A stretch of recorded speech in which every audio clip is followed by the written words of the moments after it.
Jane Macmanamin, c. 1833 to 4 February 1862. Lived in Ireland until she migrated to South Australia in 1855.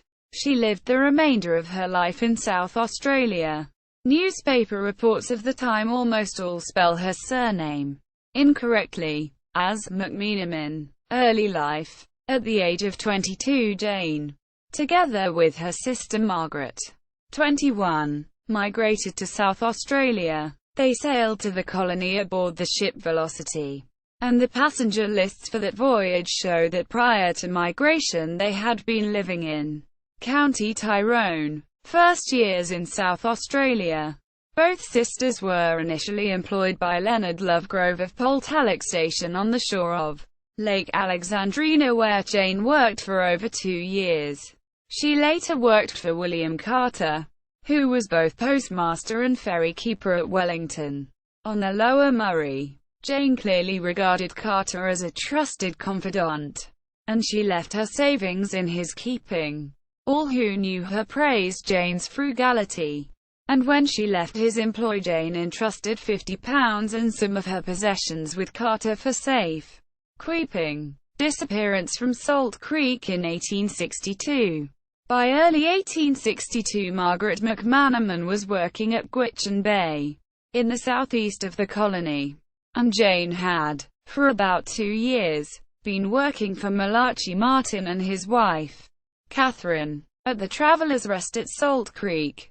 This was a wayside inn on the main route to the southeast of the colony, about 66 miles, 106 kilometers, from Wellington, and about 52 miles, 84 kilometers, from the little settlement at Maria Creek, which later grew into the town of Kingston. Jane's wage was 11 shillings per week, but food and accommodation were also provided. She therefore had little need for cash, and so rarely drew on the amount her employer owed her. At the inquest into her death, Leonard Lovegrove testified that in December 1861 she had told him that Martin owed her nearly 2 years' wages, about £55. In early February 1862, Jane disappeared. Martin claimed that friends of Jane's had called at the inn on their way south, and that Jane decided to go with them as far as Maria Creek and then walk to where her sister was living. Jane and her sister had written to one another regularly, and by April 1862 Margaret was worried. She harbored suspicions against Martin.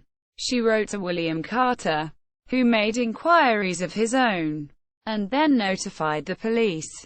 Lance Corporal William Rollison from the Wellington Police Station investigated the disappearance, and by late May went as far as placing an undercover police trooper at the Traveller's Rest.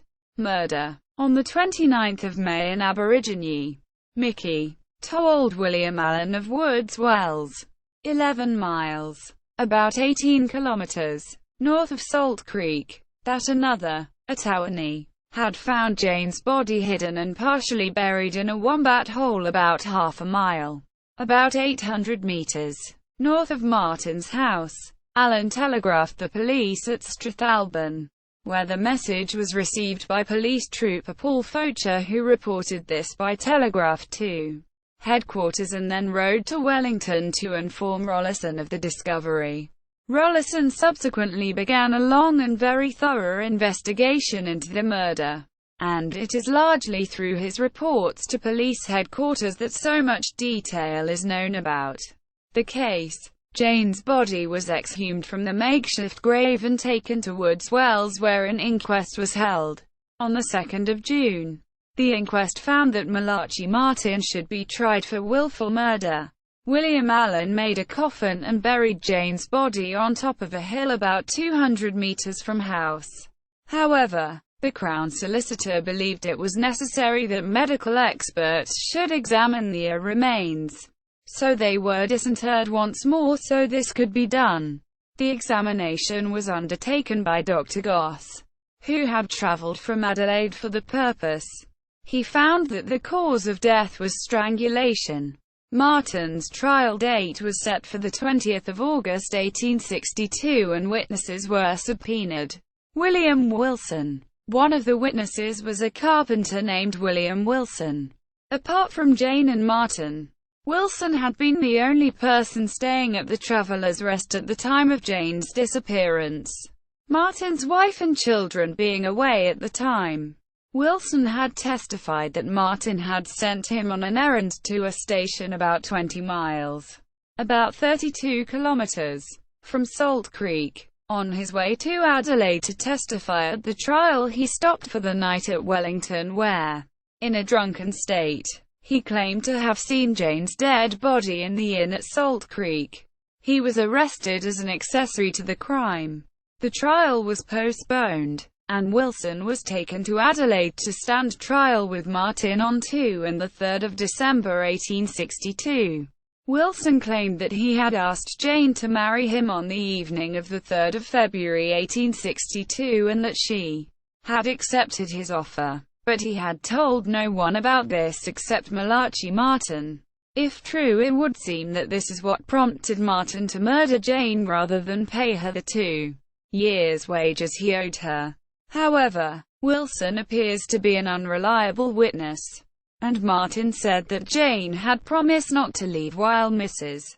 Martin was away. Of course, Martin cannot be regarded as a reliable witness either, but his claim does suggest the possibility that Jane was making plans to leave well before Wilson's alleged proposal. A much more reliable witness, William Carter, said that not long before her death Jane had told him her savings in the hands of Martin amounted to £70, and that she was considering taking all her savings and returning to Ireland.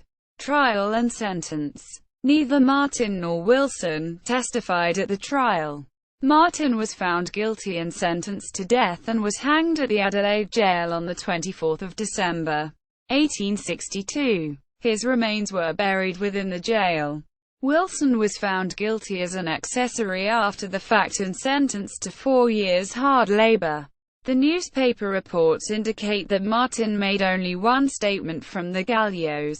He denied that Wilson ever saw Jane's body at Salt Creek.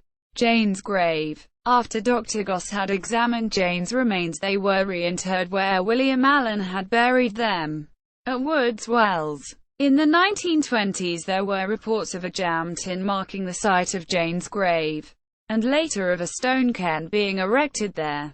However, by the middle of the 20th century the exact location had been forgotten. It was located in 1966 by a government surveyor, and then Alan Johnston of Woods Wells and Arthur Reed confirmed the exact spot by digging down until they found bones. They then placed a concrete headstone on the grave. A memorial service was held there in 1972. The grave is on private property, but the fence around it can be seen, looking east from the highway, as one passes through Woods Wells.